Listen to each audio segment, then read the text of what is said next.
You can build your very own AI Jarvis, and the wonderful thing is it doesn't just have to live in your laptop. You can also have it on your phone. Now, why is that a benefit? It's for being able to travel, to be in different locations.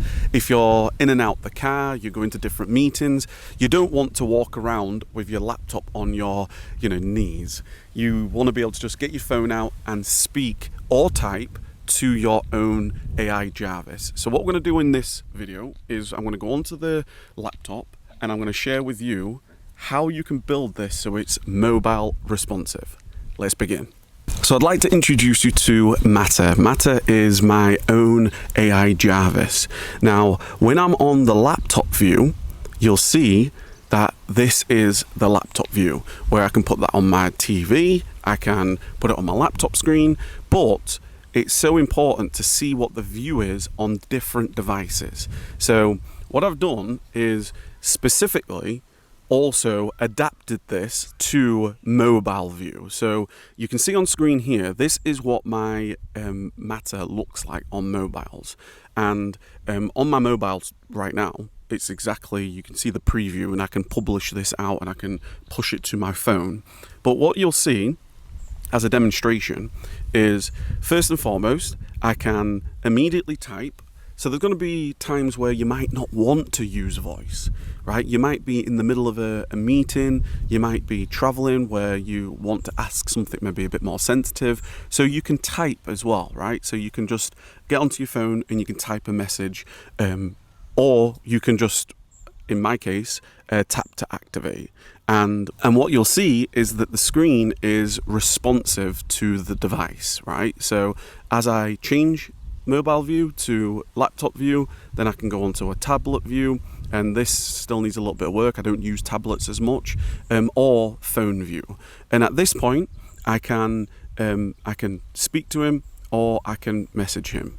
Now, depending on what platform that you're using, I would recommend a vibe coding platform where you can use natural voice, natural language, where you can speak to a coding agent, which you can then ask for any updates.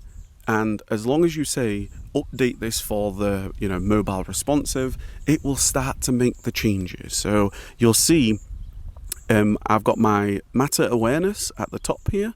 And then I can actually scroll down here where I can see what's actually happening.